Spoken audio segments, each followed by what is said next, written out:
Baik, insya Allah tema kita pada pagi hari ini melanjutkan tema yang kemarin. Kemarin hikmah Islam sudah ya, sekarang hikmah rukun iman.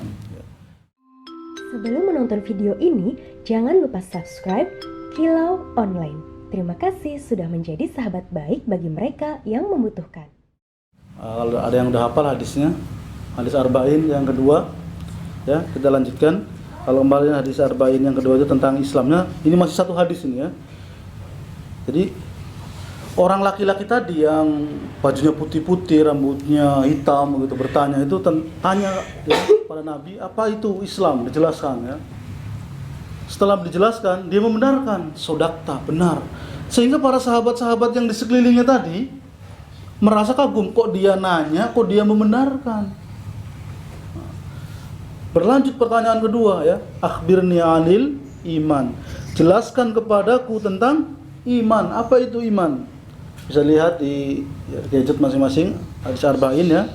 Bisa di-download, bisa dibuka di ini. Nabi menjelaskan ya. Fa akhbirni anil iman. Qala an billah. Dalam hadis yang lain, dalam teks yang lain disebut amantu billah. Apa itu iman? Iman adalah percaya kepada Allah, beriman kepada Allah. Amantu billah, kemudian wa malaika. Ya. Amantu billah, mana tadi? Wa malaikatihi wa kutubihi wa rusulihi wal yaumil akhir wa tu'minu bil qadri khairihi wa syarrihi. Jadi iman adalah pertama beriman kepada Allah, kepada malaikat-malaikatnya, malaikat-malaikat Allah, kepada kitab-kitabnya, kepada rasul-rasulnya, kemudian kepada hari akhir, pada kiamat, ya, kemudian kepada qada dan qadar, atau pada qadar baik atau qadar buruk. Sekarang apa hikmahnya? Hikmah pertama adalah amantu billah. Apa sih hikmah dari kita mempercayai kepada Allah, pada Allah itu? Jadi hikmah dari beriman pada Allah Subhanahu wa taala artinya adalah bahwa Allah Subhanahu wa taala berkuasa atas segala sesuatu dan harus kita yakini, dan Allah adalah segalanya bagi makhluk. Kita ini makhluk Allah, maka kita kepada Allah itu adalah segalanya, tempat meminta pertolongan, mengabdi ya, meyakini dan seterusnya. Kalau kita bedah lagi bahwa hikmah dari rukun iman ini, yang pertama ada 5 rahasia besar yang Allah berikan, tidak diberitahu. Ini 5 rahasia besar ya. Dari berbagai dalil dan hadis bahwa setiap bayi lahir, anak Adam lahir, dia menangis. Ada nggak yang nggak nangis? Kan kalau nggak nangis kan tepak-tepak ya bayi itu, pahak biar nangis. Tapi normalnya kalau bayi lahir itu nangis. Nah di situ dituliskan pertama tentang rezekinya. Rezekinya sudah dijamin oleh Allah Subhanahu Wa Taala. Tentang jodohnya udah dijamin. Jadi yang jomblo-jomblo ini jangan galau, jangan khawatir. Yang ketiga, rezeki, jodoh, apalagi matinya tanggal berapa, di mana, itu rahasia Allah. Kita nggak tahu. Saya mati di mana, tanggal berapa saya nggak tahu. Tidak ada yang tahu. Ini rahasia besar Allah. Jadi kalau ada yang tahu mungkin dia nyontek gitu ya. Belum dalam gitu. Dan nggak ada yang tahu gitu ya. Kemudian apa lagi? Baik dan buruknya. Jadi 5 hal ini. Kebaikan-kebaikannya dituliskan, keburukan-keburukannya akan dituliskan. Maksudnya akan mendapatkan kebaikan, keburukannya dituliskan. Sudah ditentukan. Maka apa hikmahnya? Kalau kita yakin rezeki itu sudah dijamin Allah, maka kita tidak lagi khawatir rezeki kita ketukar. Walaupun mungkin kerjanya sama, bisnisnya sama, keahliannya sama, kepintarannya sama misalkan, Allah nggak ketukar. Sudah tahu rezeki itu, sudah tahu alamatnya masing-masing. Wah. Kalau para Pak Kiai menyampaikan rezeki itu seperti air hujan, wah turun deras. Tergantung orang mewadahinya. Kalau wadahnya cuma sesendok ya dapat sesendok. Kalau wadahnya segelas itu ya cuma dapat segelas. Wadah itu apa? Keahlian, keilmuan, keimanan. Perluas keahlian, keilmuan, keimanan, perluas juga rezeki kita nanti. Ya, jadi yakin, kita nggak resah lagi terhadap rezeki.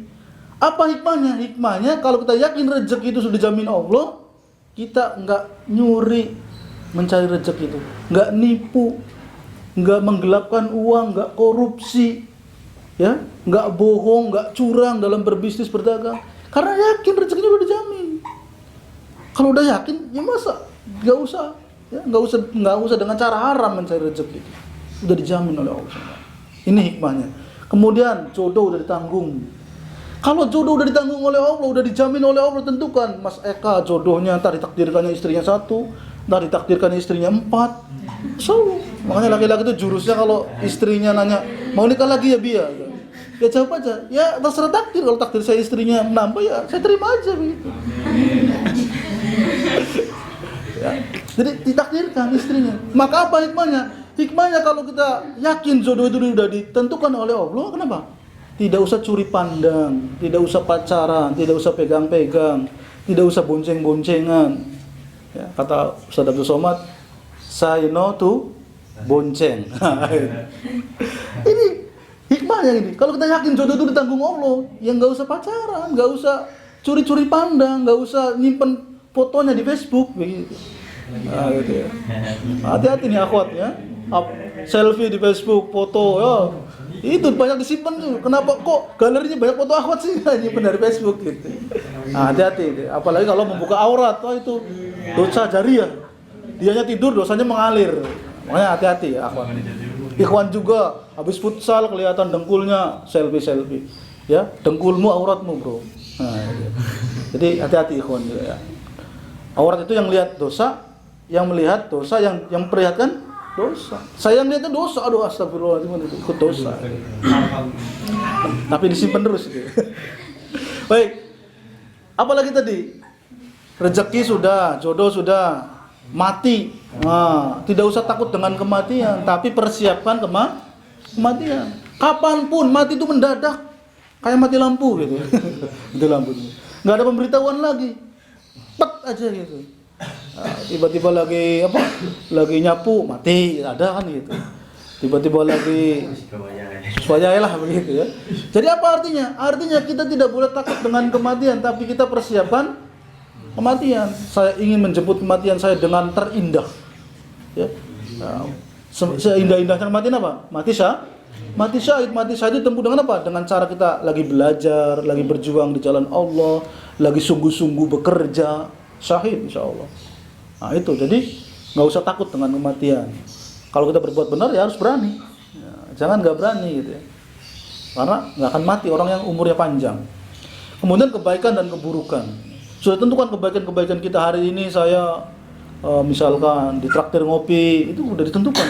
Hari ini saya dapat bonus, hari ini saya dapat orderan, itu sudah ditentukan oleh Allah. Begitupun keburukan, hari ini saya kesandung, hari ini saya belarat motornya begitu. Sudah ditentukan oleh Allah. Maka apa hikmahnya? Kita tidak boleh mengeluh. Maka orang yang ridho kepada Allah itu sudah menemukan surga. Ya. Ibnul Qayyim Al-Jauziyah mengatakan surga itu di sini. Hatimu. Maksudnya apa? Sudah menemukan keriduan kepada Allah. Apa itu ridho? Orang yang sama nikmat ketika mendapatkan rezeki dengan mendapatkan belai. Dapat belai aja nikmat. Apalagi dapat rezeki. Kenapa? Karena pasti itu sudah ketentuan Allah Subhanahu wa taala. Karena itu sudah pasti ketentuan yang terbaik dari Allah. Kenapa saya hari ini mogok? Mungkin kalau saya nggak mogok, begitu keluar jalan langsung ketabrak. Jadi prasangka baik yang dikedepankan oleh Allah SWT kepada Allah Subhanahu wa taala. Kenapa hari ini saya nggak bisa misalkan bayar gitu kan? Mungkin Allah menyempurnakan supaya bayarnya lunas langsung tahun misalkan. Jadi kita berprasangka baik. Baik ya, itu dari hikmah beriman kepada Allah Subhanahu wa taala.